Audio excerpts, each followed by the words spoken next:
Vamos assistir, então, a mais um seminário da série, né? Apresentado pela Luara Vieira Guimarães, sobre Biologia do Desenvolvimento. Obrigado, Luara, e um bom seminário. Obrigada.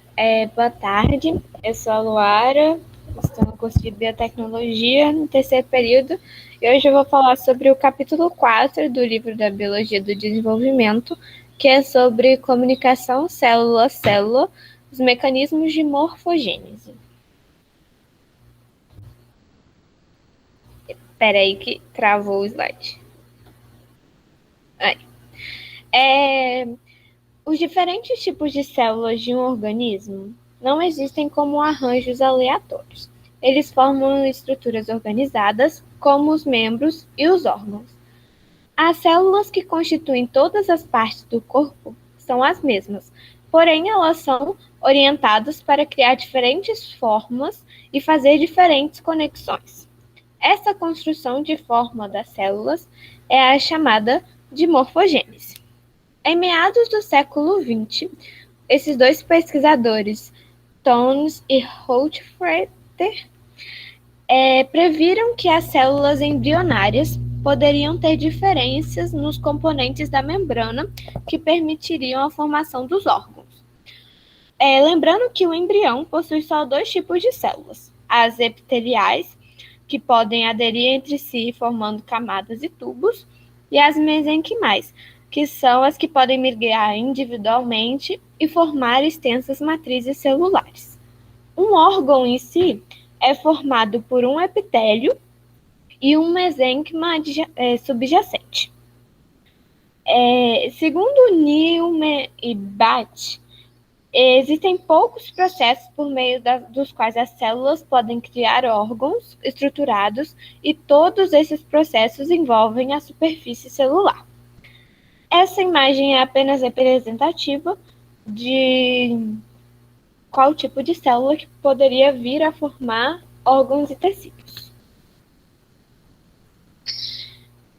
Bom, a comunicação entre as células é feita por moléculas de informação que são secretadas ou estão posicionadas na membrana celular.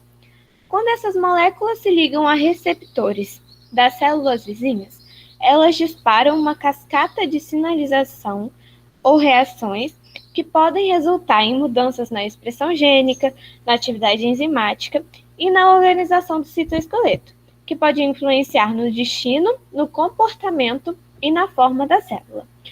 Essa imagem é uma representação de uma sinalização onde esses ganchinhos, né, que estão na parede, na membrana externa da célula, são os receptores, e as moléculas que se ligam nele, que são essas bolinhas e essas formas, são os ligandes. Em um embrião, em qualquer estágio, ele é mantido junto, organizado e formado pelas interações que ocorrem entre as células. Estas interações observadas nas células definem quais vão ser os métodos de comunicação. A comunicação molecular entre as células é efetuada através de interações proteína-proteína, altamente diversas e específicas, que disparam um conjunto de respostas celulares de mudanças na transcrição gênica, no metabolismo de glicose, na migração e na morte celular. As interações entre as próprias células e entre as células e seu ambiente começam na membrana plasmática, com proteínas que estão encaixadas, ancoradas ou são secretadas através da membrana. Em um embrião, a comunicação entre as células pode ocorrer em pequenas distâncias, como entre duas células vizinhas, que seria o caso da imagem A, que tem um contato direto, e essa sinalização é chamada de justácrina, ou através de longas distâncias, pela secreção de proteínas da matriz extracelular, chamada de sinalização parácrina, que é o que está sendo representado na imagem B. As proteínas que são secretadas de uma célula e projetadas para comunicar uma resposta em outra célula são referidas como proteínas de sinalização, que são os ligandes. E as proteínas na membrana, que funcionam para se ligar tanto a outras proteínas associadas à membrana quanto a outras proteínas de sinalização, são as chamadas de receptores, que é o que está representado na parte inferior da imagem B. O receptor é esse roxinho e o seu ligante seria essa, né, é um 8 laranjinha. Um receptor na membrana de uma célula, que liga o mesmo tipo de receptor a uma outra célula, representa uma ligação homofílica, que é o que está sendo representado na imagem A. São dois, na imagem A do lado esquerdo, são dois receptores iguais em células diferentes.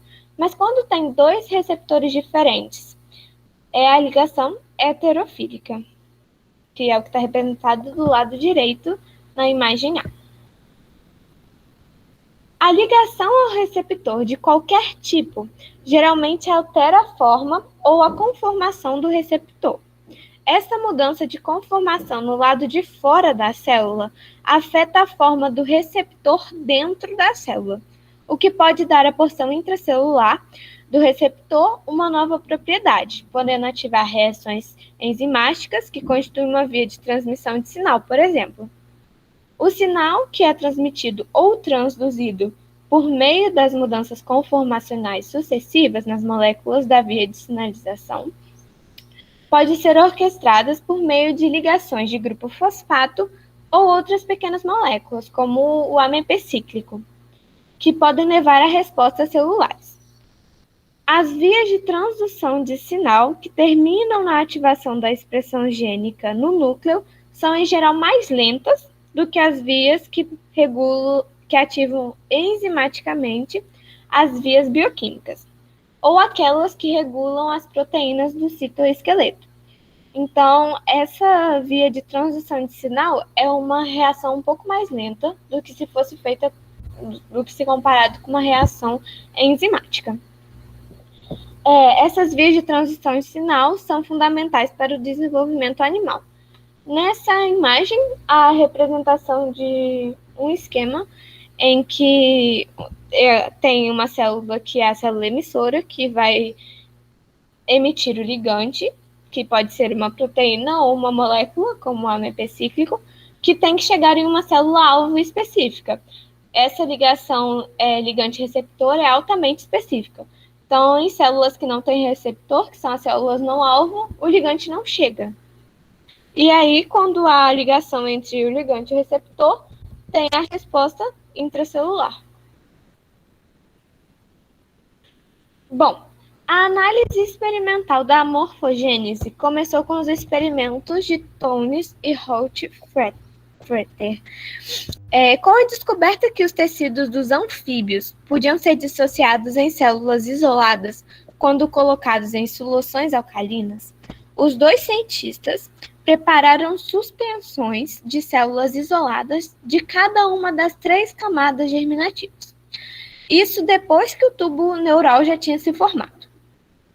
Quando o pH da solução era neutralizado, as células ligavam-se umas com as outras, formando agregados nas placas de Petri cobertas com agar.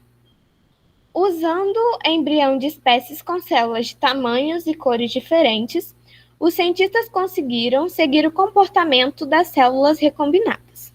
Eles descobriram que as células reagregadas se tornavam espacialmente segregadas. Ou seja, em vez de 2 tipos celulares permanecerem misturados, cada tipo se separava na sua própria região. Assim, quando as células epidérmicas e mesodérmicas eram misturadas em um agregado misto, as células epidérmicas se moviam para a periferia do agregado e as células mesodérmicas se moviam para o interior. E isso acontecia independente da espécie, do tamanho e da cor da célula. Essas posições finais das células e os agregados refletem nas suas respectivas posições no embrião.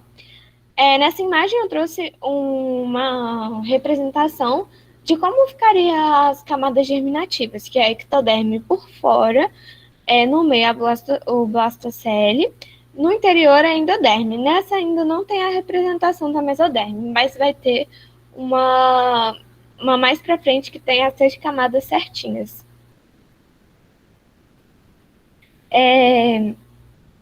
Quando tem o mesoderma com a epiderme, o mesoderma reagregado migra para o centro em relação à epiderme, aderindo à superfície epidérmica interna. Quando o mesoderma está ligado com o endoderma, ele também migra centralmente em relação ao tubo digestório ou endoderma.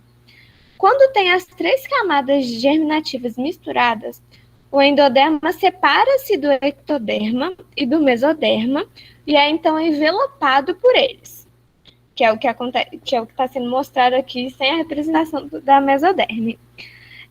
O ectoderma está na periferia, o endoderma é interno e o mesoderma fica na região entre eles.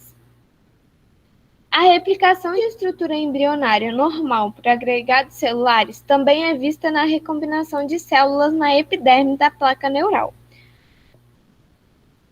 quando as células do mesoderma axial, que é a notocorda, são adicionadas a uma suspensão de precursores epidérmicos e precursores neurais. A segregação celular resulta em uma camada epidérmica externa, um tecido neural localizado centralmente e uma camada de tecido mesodérmico entre elas, que é o que está sendo representado na imagem, que é as 2 células foram misturadas, 2 tipos de células foram misturados, e mesmo independente da espécie, do tamanho da célula, sempre forma essa camada externa das células epidérmicas e um centro com as células neurais.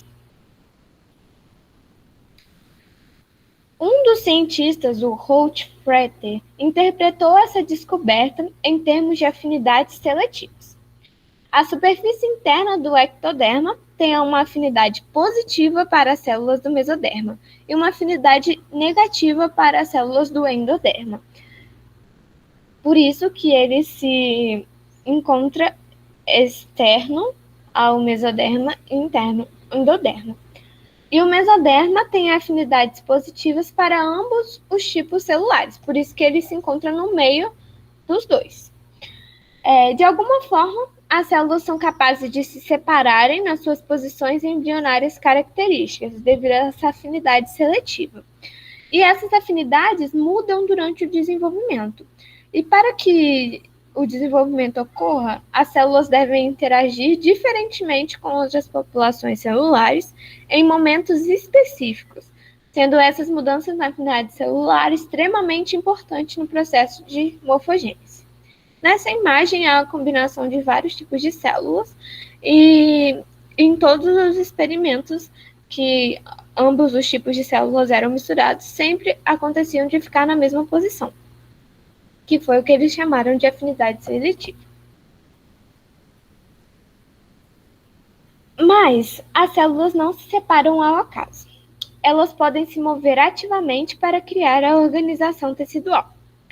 Em 1964, o Malcolm Steinberg propôs a hipótese de adesão diferencial. Esse modelo buscava explicar os padrões de separação celular baseados em princípios termodinâmicos.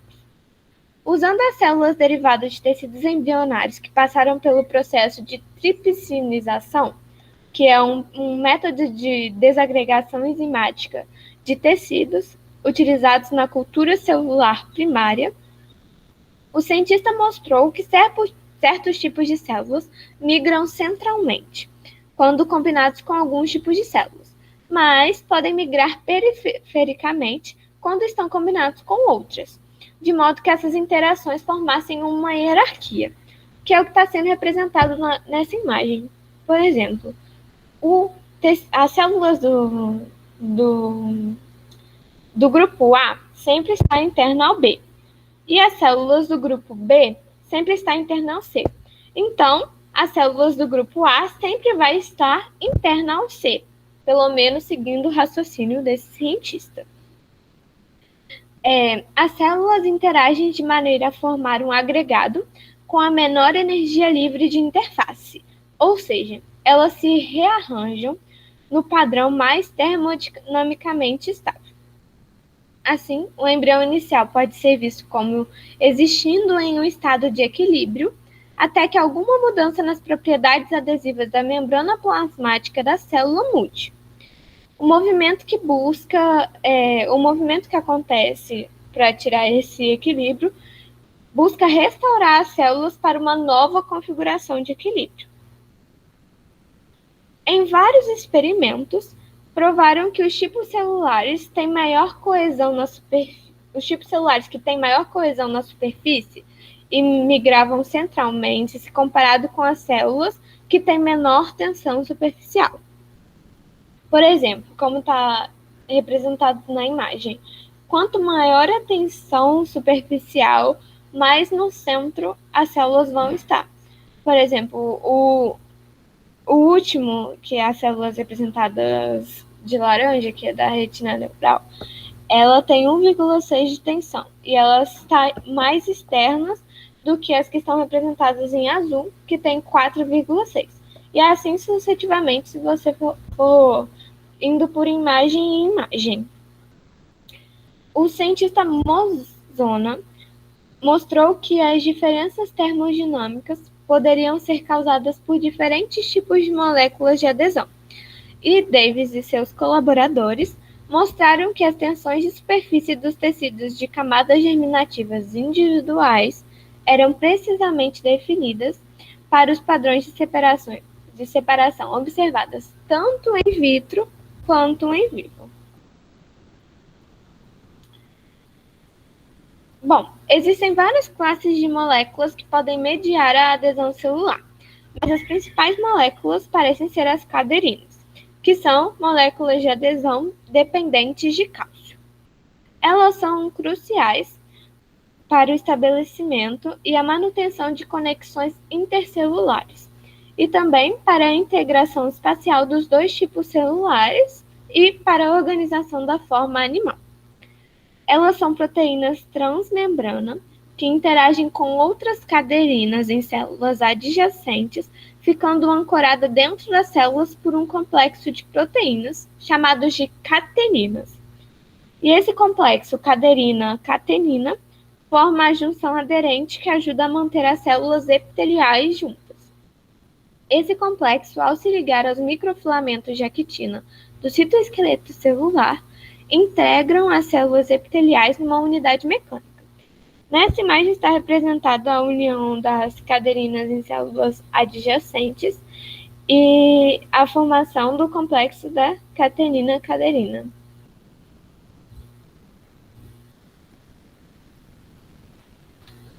O bloqueio de função da caderina por anticorpos ou pelo bloqueio de sua síntese no RNA podem impedir a formação dos tecidos epiteliais e fazer com que as células se desagreguem.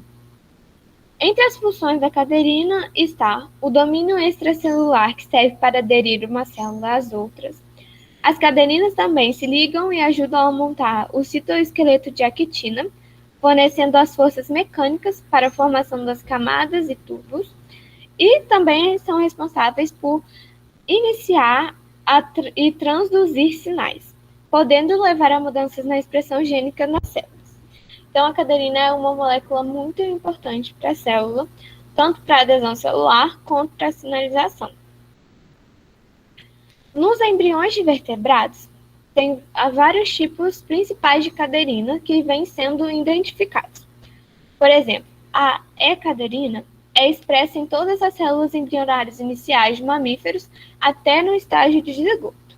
Nos mamíferos, a P-caderina é encontrada predominantemente na placenta, onde ela ajuda a placenta a se aderir ao útero.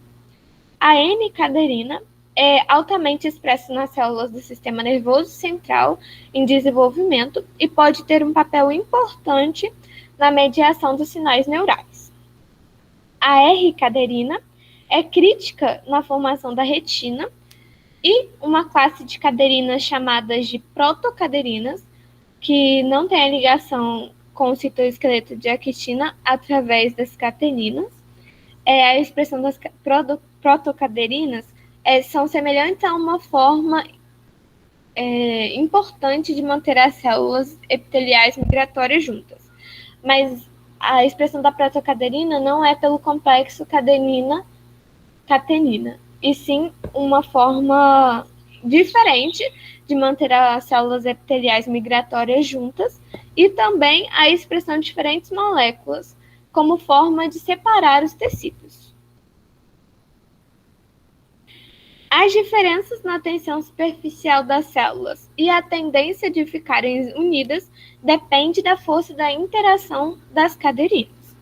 Essa força de ligação pode ser obtida quantitativamente, ou seja, quanto mais caderina, mais forte a adesão, que é o que está sendo representado num esquema bem bobo de números, 3 caderinas mais força do que uma, ou qualitativamente, que é os tipos diferentes de caderina. Então, algumas caderinas se ligam a diferentes tipos da molécula e outras não. A habilidade das células de se separarem uma das outras, baseada na quantidade de expressão de caderina, foi primeiro mostrada quando, em 1994, os cientistas colaboraram em um experimento usando 2 linhagens celulares que eram idênticas, mas elas sintetizavam diferentes quantidades de p-caderinas. Quando esses 2 grupos de células foram misturados, as células que expressavam mais p-caderinas tinham uma maior coesão de superfície e migravam internamente ao grupo de células que expressavam menores quantidades de caderinas. Foi o que eu tinha dito anteriormente, que respeita o princípio da termodinâmica. Esse gráfico está representando que quanto mais tensão superficial existe, maior é a expressão de caderinas por célula. Bom, em 2005, esses mesmos cientistas demonstraram que essa separação depende da quantidade de caderinas relacionadas diretamente com a tensão superficial, sendo a hierarquia de separação celular estritamente dependente da quantidade de interações de caderina entre as células. Esse princípio termodinâmico também se aplica a agregados heterotípicos, nos quais as quantidades relativas de tipos diferentes de caderinas ainda prevê o comportamento de separação celular em vivo. Nessas 2 imagens está sendo representada 2 tipos, na verdade, na primeira, mais de 2 tipos de caderina, e elas sempre formam uma estrutura prevista. As que têm menor tensão superficial ficam na borda, e as que possuem mais tensão superficial ficam no centro.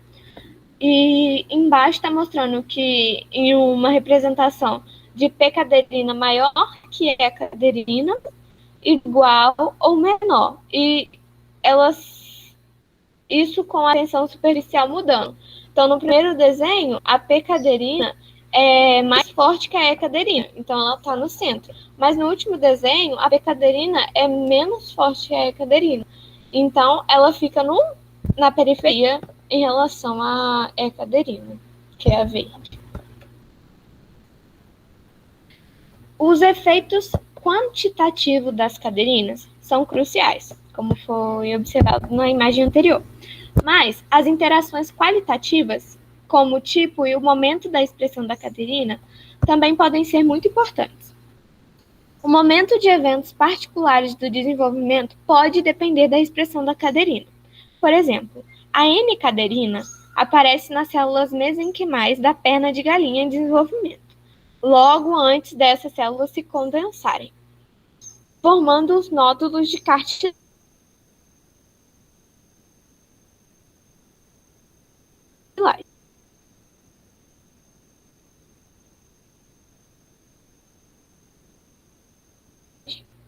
Se os membros forem injetados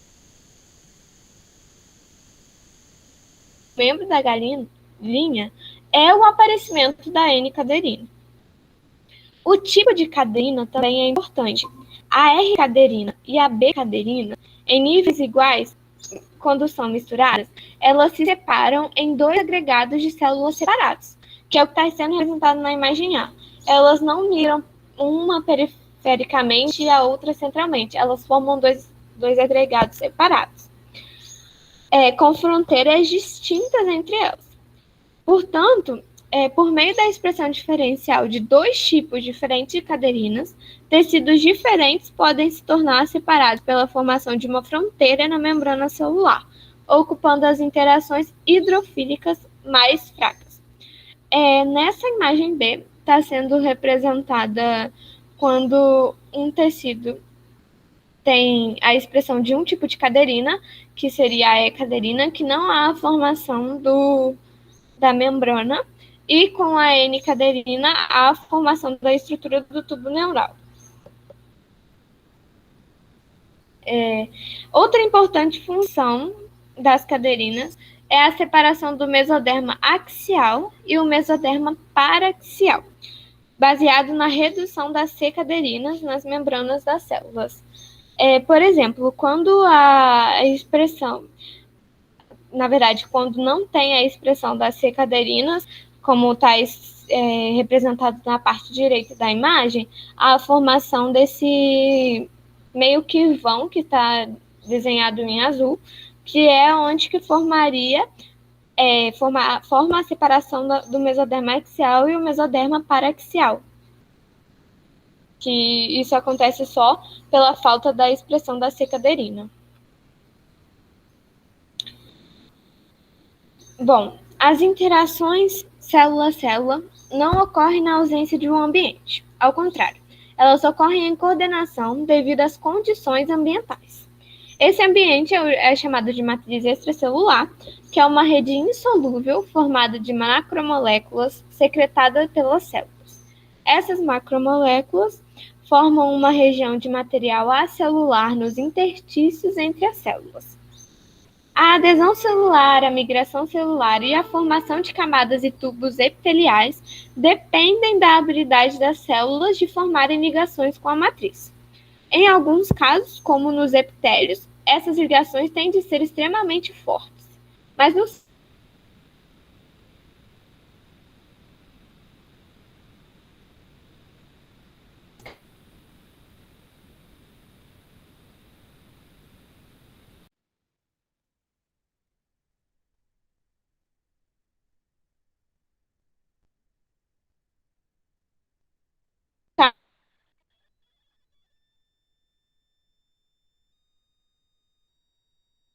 casos de células migratórias, as células têm de ser, no caso das células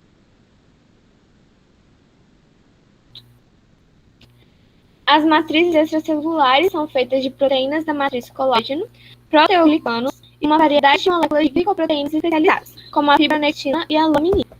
Essas imagens são só um exemplo do que seria a matriz extracelular, mas eu vou falar de cada componente um por um.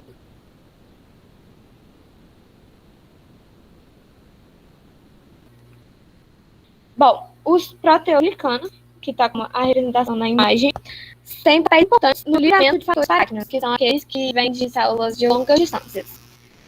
Na drosófila e nos caudólogos, por exemplo, as mutações que impedem a síntese da proteína ou do carboidrato do proteoglicano bloqueiam a migração celular normal, a morfogênese e a diferenciação. Ou seja, se a proteína do proteoglicano ou algum carboidrato que faz parte de sua estrutura sofrer esse bloqueio, a drosófila não tem a migração celular normal, nem a morfogênese, nem a diferenciação. As grandes glicoproteínas, que são responsáveis por organizar a matriz e as células numa matriz ordenada, são a fibronectina e a laminina. A fibronectina serve como uma molécula adesiva geral, ligando células uma com as outras e com outros substratos.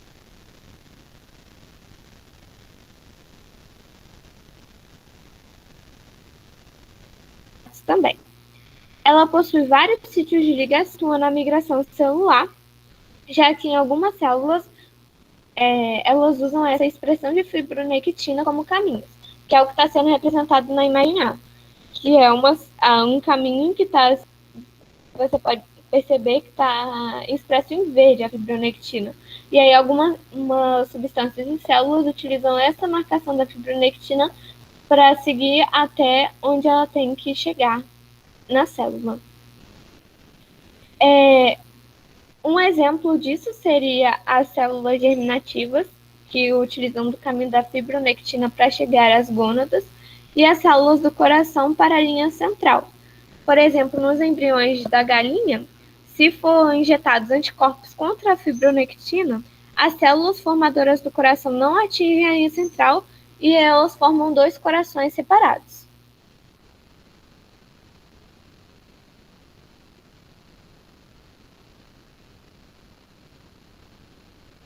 Então, a fibronectina é essencial para principais componentes de um tipo de matriz extracelular chamado lâmina basal. Essa matriz é caracterizada por ter camadas intimamente costuradas que ficam abaixo de tecidos epiteliais, que é o que está sendo representado na imagem. A laminina também é importante para a montagem da matriz extracelular, promovendo o crescimento e a adesão celular, e na mudança da forma da célula, permitindo a migração celular. O principal receptor da fibronectina é uma proteína extremamente grande que liga essa molécula do lado de fora da célula, atravessa a membrana e se liga à componente do citoesqueleto dentro da célula. Essa família de proteínas receptoras são as integrinas. No lado extracelular, as integrinas ligam-se à sequência de aminoácidos arginina, glicina, aspartato, que é o que está sendo representado de rosa escuro, que é esse RGD, encontrada em várias proteínas adesivas da matriz extracelular. No lado citoplasmático, as integrinas ligam-se à talina e à alfa-actina, que também está sendo representado na imagem. E essas duas proteínas que conectam os microfilamentos de actina. Essa dupla ligação permite que as células se movam pela contração dos microfilamentos de actina contra a matriz extracelular fixa. As integrinas também podem sinalizar de fora para dentro da célula, alterando a expressão gênica. Nessa imagem,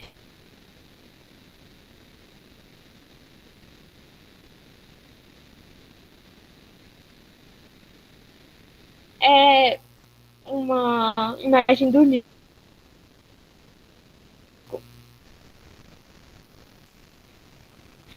Três cientistas, que foram o Bissell, Martin Green e o Montgomery, mostraram que a integrina é crítica para induzir a expressão gênica específica nos tecidos em desenvolvimento, principalmente no fígado, no testículo e na glândula mamária.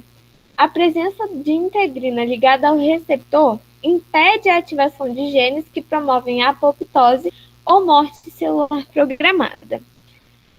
Essa imagem é um esquema representativo da ligação da integrina com a fibronectina.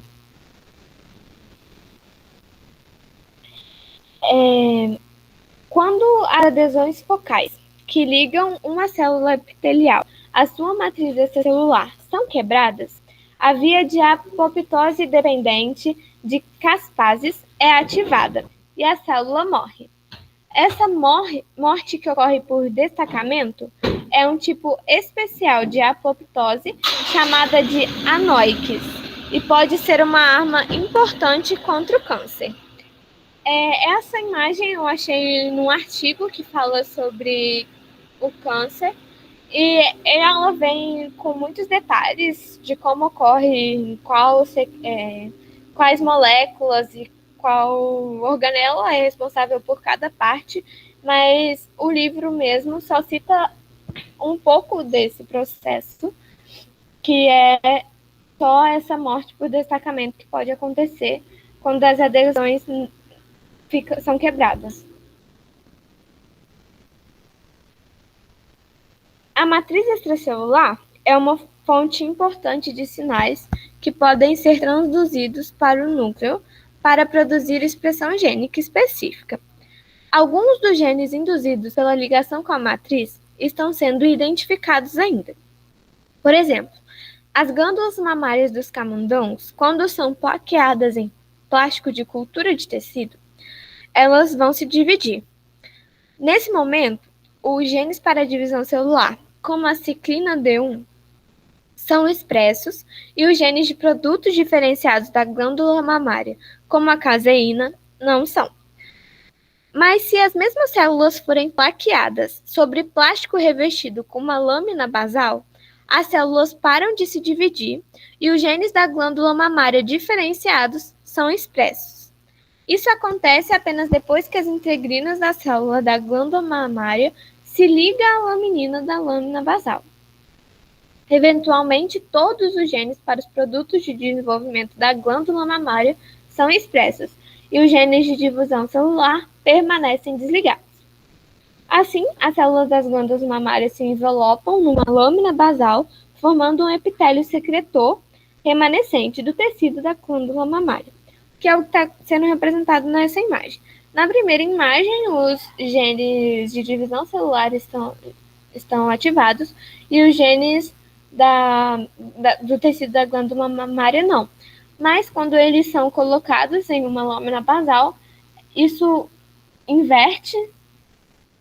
Então, os genes da divisão celular passam a ficar desativados, enquanto a expressão da glândula passa a ser ativado, formando o que eu falei, que é um epitélio secretor remanescente, que é o que está sendo expressado na imagem D.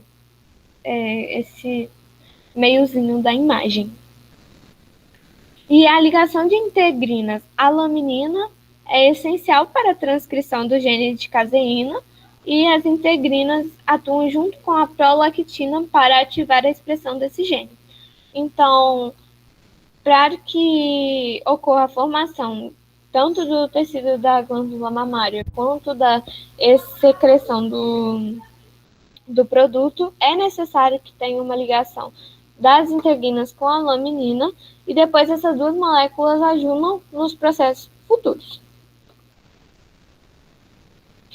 Um importante fenômeno do desenvolvimento é a transição epitélio-mesênquima, ou EMT, que é uma série ordenada de eventos em que as células epiteliais são transformadas em células mesenquimais. Nessa transição, uma célula epitelial estacionária polarizada, que normalmente interage com a lâmina basal através de sua superfície basal, transforma em uma célula mesenquimal migratória, que pode invadir tecidos e ajudar a formar órgãos em novos lugares.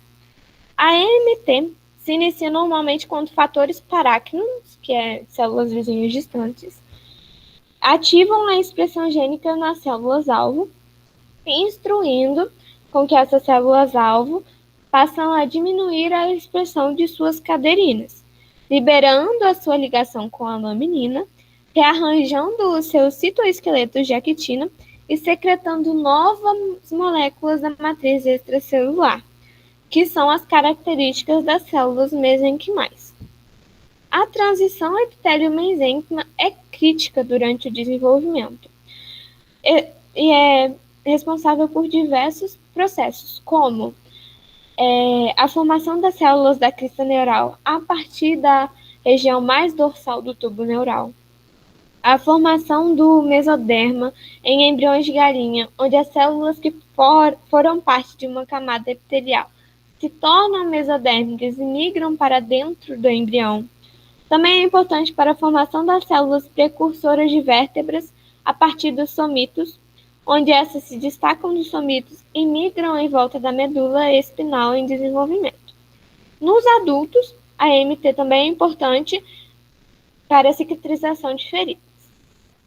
Mas tem a forma crítica da EMT em adultos, que é a metástase do câncer, que é onde as células que foram parte que fazem parte, de uma massa do tumor sólido saem desse tumor para invadir outros tecidos e formar tumores secundários em outros lugares do corpo.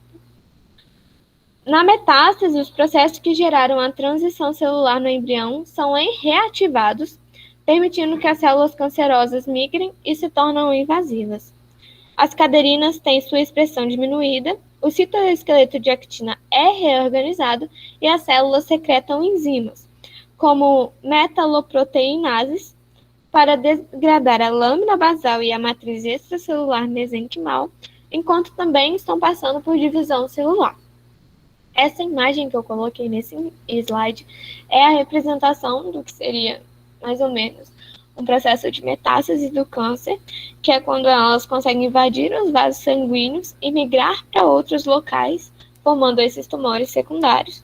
Mas o livro traz essa imagem, que foi de 2 cientistas, que mostra a expressão da caderina e da catenina, da integrina, que foi o que eu tinha falado anteriormente, e mostra como acontece essa transição das células epiteliais para o mesênquima, que ocorre com sinais parácrinos, que é o que está representado na segunda imagem A. Vem sinais parácrinos que fazem com que a célula mude de conformação, aí a ligação de adesão entre as células é quebrada, e aí ela forma a célula mesenquimal.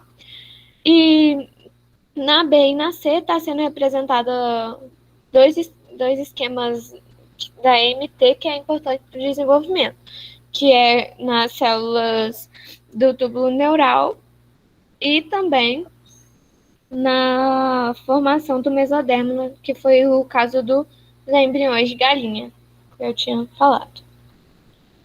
E por enquanto é isso. O capítulo é muito grande ainda. Eu tenho mais 3 partes de leitura. Então, eu acredito que esteja chegando numa parte um pouco mais específica para a gente, mas ainda tem muitos conceitos para serem estudados e discutidos nesse tema.